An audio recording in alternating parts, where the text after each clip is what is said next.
금나무 주식. 핵심적으로 아셔야 될 모든 것을 다 풀어드리겠습니다. 오늘 저는 에코플라스틱이라는 종목을 이렇게 아래 잡아서 위에서 분할 매도로 대응을 했는데, 설명드리기 앞서서 미래컴퍼니라는 종목으로 한번 보도록 하겠습니다. 미래컴퍼니가 호재를 바탕으로 거래량을 띄우고 그만큼 이렇게 급등, 상승이 나왔죠. 여기서 급등 이럴 때 따라가기가 어렵고 힘들고 여건이 되지 않는다면 우리는 5일선을 이탈하는 이런 시점을 주목을 해볼 필요가 있습니다. 5일선을 이탈했다는 것은 5일간의 에너지를 이탈했다. 즉 5거래일간 5일선 아래에서 돌아갈 확률이 많다. 주가가 그렇다는 거죠. 자, 1거래일, 2거래일, 3거래일, 4거래일, 자, 5거래일 이렇게 됩니다.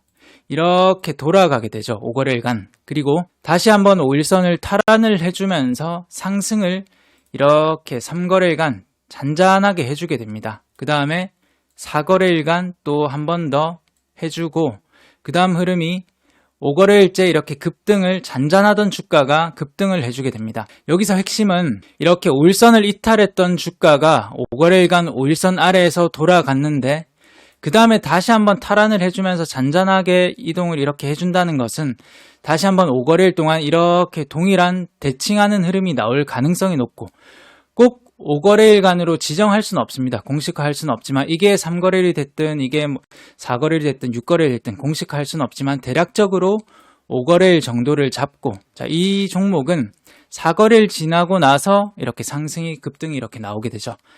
자, 에코플라스틱이라는 종목을 보겠습니다. 보시면 이 종목 또한 호재가 붙으면서 거래가 터졌고 그만큼 급등을 하게 됩니다. 자, 이런 곳에서 트레이딩을 할 여건, 또 어렵다면 우리는 5일선을 이탈하는 이런 시점부터 주목을 해봐야 됩니다. 자, 1거래일, 2거래일, 3, 4, 5거래일이 흘렀습니다. 이렇게 5거래일이 흐르죠. 그러면 여기서는 더 흐를지 위로 갈지는 모르지만 일단은 다음날을 보셔야 됩니다. 보니까 다시 한번 5일선을 탈환을 하면서 1, 2, 3 이렇게 흘러가게 되죠. 자, 흘러가는데 아까 미래컴퍼니와 마찬가지로 이렇게 아랫꼬리로 달아주면서 난 그 다음날에도 좀 더 상승을 해줄 거야 라는 그런 신호를, 좀 힌트를 주고 있습니다. 제가 동생과 나눈 카톡을 보시면 이때 에코플라스틱을 내일 매매할 종목이다. 저녁 8시 반경에 이렇게 말을 하게 됩니다. 나누게 됩니다. 에코플라스틱의 일봉, 그리고 에코플라스틱의 주봉. 주봉을 보면 거래가 터졌던 시점을 바탕으로 다 하락만 하지만 이때는 하락하지 않고 받쳐주는 좋은 흐름이 나오게 되죠. 일봉은 어제 이런 모습을 띄고 있었습니다. 여기서부터는 저는 사실 여기서 단기 스윙으로 좀 잡아가려고, 모아가려고 했는데 오늘 바로 이렇게 급등이 나와버려서 일단 다 매도를 했는데, 매도를 한 것을 보면 이렇게 시초가 부근부터 잡아가죠. 잡아가고 나서 그 다음에 상승이 나올 때, 이때 거래가 좀 터지는 것이 확인이 돼서 1차 매도를 하고, 그 다음에 우리가 당일의 최고점을 알 수 있는, 확실하지는 않지만 확률을 높일 수 있는 그런 그런 방법이 당일에 가장 많은 거래량이 터졌던 것을 기준으로 해서 일단은 줄을 그어놓고, 줄을 긋지 않아도 이런 걸 보면 되겠죠. 보면서 이만큼 더 터지면 그 당일에 최고점이 될 가능성이 높습니다. 자, 이거를 능가하면서 가장 많이 터진 이 거래량에서 최고점일 확률이 높기 때문에 1차, 2차 매도를 이렇게 하게 되는 거죠. 그러면서 일단 3분봉상 5선을 다 이탈을 해서 전량 매도를 하였고, 이 에코플라스틱이라는 종목이 오늘 거래대금 몇 천억씩 터뜨리면서 주도주로 움직였기 때문에 한 번 더 거래량이 이렇게 붙는 것을 보게 되죠. 자, 그러면 사실 정석적으로라면 거래 터질 때 1차 매도, 거래 터질 때 2차 매도, 다음 거래가 터질 때 3차 매도를 해야 되는데 그렇게 하진 못했습니다. 그런 부분을 또 반성을 해봐야겠죠. 이런 부분은 아무튼 당일의 최고점에 매도할 수 있는 분할 매도 접근의 방법이다. 이런 부분을 보시면 좋을 것 같습니다. 그러면 5일선에서만 이런 게 적용이 되느냐? 그런 것은 아닙니다.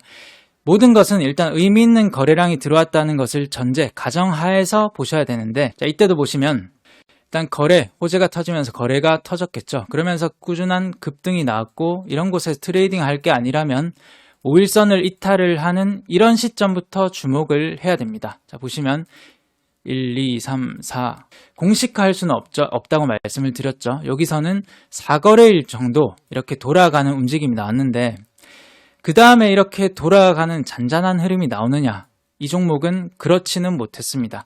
그렇기 때문에 그냥 보내주거나 매매를 하지 않으면 그만입니다. 일단은 보시면 이때 7% 정도의 장대 음봉이 나왔고 5%, 8% 정도의 장대 음봉이 나왔기 때문에 이 종목은 이게 돌아가지 못하겠구나, 이렇게도 또 접근을 해봐야겠죠. 그리고 여기서 중요한 것은 21선을 이탈했다는 것은 이제는 어떻게 접근을 해볼 수 있겠습니까? 21선을 이탈을 했다, 즉 20일간의 에너지가 무너졌기 때문에 20거래일간은 돌아갈 확률이 높겠구나 라고 접근을 이렇게 해보셔야 됩니다. 자, 여기서 보시면 이탈을 했던 것을 기준으로 이 시점부터 21선을 돌파하기 전까지 대략 21거래일 동안 20일 동안 이렇게 그 밑에서 21선 아래에서 주가가 움직이는 것을 볼 수가 있죠. 그렇기 때문에 더 중요한 것은 내가 이때는 굳이 매매를 안 해도 된다. 왜냐하면 어차피 21선 아래에서 주가는 움직일 가능성이 높기 때문에 굳이 매매를 하지 않아도 되고, 만약에 걸렸다면 내가 이런 기회비용을 날리지 않기 위해서 손절매 관점으로도 볼 수 있고, 아니면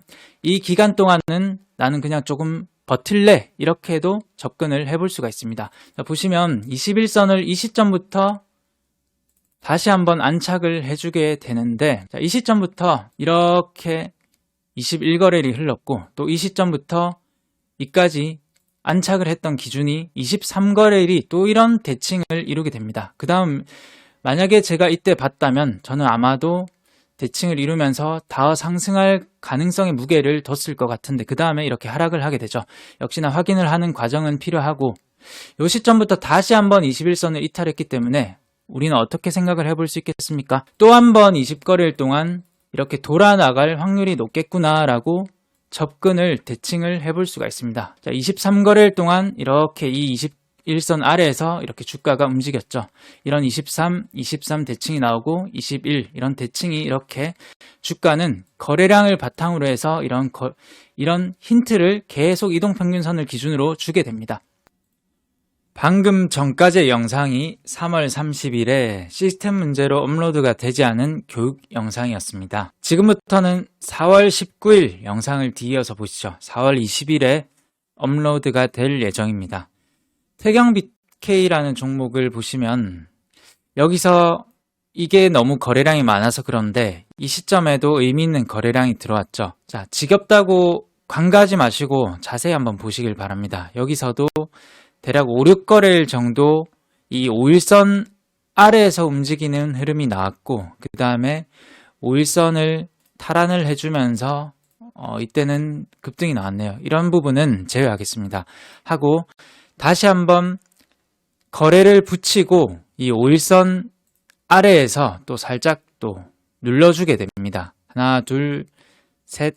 이때는 3거래일이 지나고 다시 5일선을 탈환을 하는 모습이죠. 이때도 좀 급등하는 흐름이 나왔는데 이런 부분을 설명드리려는 게 아닙니다. 자, 보시면 하루, 이틀, 3일, 4일, 이때 4일째 21선을 크게 이탈했지만 아랫꼬리로 다 잡아 올리는 모습이 나왔죠. 자, 그 다음에 5일, 그러면 여기서부터 5일째, 그리고 가장 의미 있는 강한 거래량, 대금은 2,300억 원 정도, 이때가 980억 원, 많이 터졌죠. 많이 터졌을 때는 거래량이 없이 이렇게 한 5거래일 정도 아니면 3거래일 뭐 이렇게 조금씩 눌릴 때는 모멘텀만 부각이 된다면 이렇게 아까처럼 잔잔한 5일선 탈환 흐름이 나올 수가 있습니다. 주목을 해봐야겠죠. 그리고 나서 탈환을 해주고 다시 한번 다음날 이 양봉의 종가 위에서 살짝 눌러 앉은 그런 음봉, 아주 좋은 흐름을 보이고 있죠.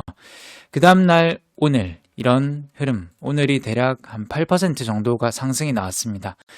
그러면 우리가 매매를 할 때는 언제부터 매매를 해볼 수 있겠습니까?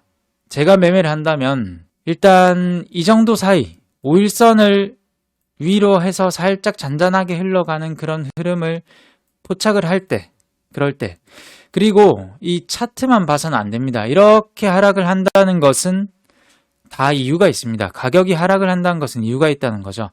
그래서 다시 한번 이렇게 올라갈 만한 모멘텀이 있는지 잘 보셔야 됩니다. 태경 BK는 최근에 포스코 그룹주들의 자금이 쏠리면서 장대 양봉 이렇게 뿜어주고 있는데 그 장대 양봉에 내가 뛰어들 것인가? 그것은 아니죠. 부담스러운 자리죠. 보통 대형 그룹주들이 강세 흐름을 보이면 그 그룹주들의 파생되는 개별 종목들이 나오게 됩니다. 꼭 태경 BK가 음극재에 들어가는 필수 요소를 국내 독과점으로 공급을 하는 기업이고 포스코 쪽과도 계약을 했던 그런 이력도 있기 때문에 이 태경 BK는 이 정도부터 봤다면 사실 모멘텀은 충분히 받쳐주고 있다. 포스코 그룹에 파생되는 종목이 될 가능성이 높다는 거죠. 그렇기 때문에 이 잔잔한 흐름을 봤으면 정말 좋은 흐름.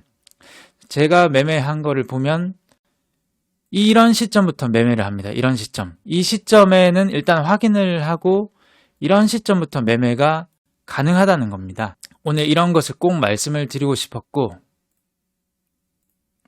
지금 현재 DB라는 종목을 보겠습니다. DB를 보시면 일단 거래량이 붙었는데 대금을 보면 2,500억, 4,500억 정도 아주 크게 터졌습니다. 그리고 현재는 5일선을 처음으로 이탈했던 것을 기준으로 해서 지금 몇 거래일이 흘렀죠? 5거래일이 이렇게 흐르게 되죠. 그러면 좋은 종목이고 모멘텀이 살아있는 종목이면 5일선을 탈환을 해주면서 또 대칭하는 흐름, 5거래일 이런 대칭의 흐름, 잔잔한 흐름이 나올 가능성이 있습니다. 모멘텀이 살아있다면. 그런데 DB는 현재 제가 봤을 때는 큰 모멘텀은 없습니다. 큰 모멘텀은 돌아갈 만한 모멘텀은 없지만 일단 거래량이 바닥이기 때문에 조금은 주목을 해볼 시점이다. 그래서 이 중력을 이렇게 덜 받고 계속 여기서 놀아준다면 이제 조금 이런 대칭의 흐름을 보일 가능성, 대칭을 잘 보인다면 또 한 번에 급등이 나올 가능성도 있다. 이렇게 해석을 해볼 수 있습니다. 그래서 이 종목은 아마 내일 정도가 어떤 흐름이 나올지 일단 확인을 해보고 이번 주는 일단 확인하는 과정이 필요하겠죠. 그 다음에 다음 주에 또 탈환을 해주면서 잔잔한 흐름이 나온다면 또 상승을 충분히 해줄 수도 있다. 이렇게 생각을 이제는 해보실 수가 있을 것 같습니다. 네. 그래서 오늘 영상은 제가 말씀드리고자 하는 부분, 의도는 캔들과 이평선, 거래량은 알겠는데 이걸 어떤 식으로 활용해야 되는지 어려우신 분들 또는 매매 경력이 내가 3년, 5년 꽤 오래 되신 분이라도 이런 부분을 놓치신 분들이 있다면 한번 잘 곱씹어 보셨으면 좋겠습니다. 그래도 잘 모르시겠다면 이 영상을 이해가 될 때까지 보는 것도 좋습니다. 오늘 이 하나의 영상을 무기를 꼭 장착을 하시고 또 다른 무기에 대한 영상은 또 기회가 될 때 좋은 영상으로 찾아뵙도록 하겠습니다. 감사합니다. 이 영상이 도움이 되셨다면 구독, 좋아요, 알림 설정까지 부탁드립니다. 감사합니다.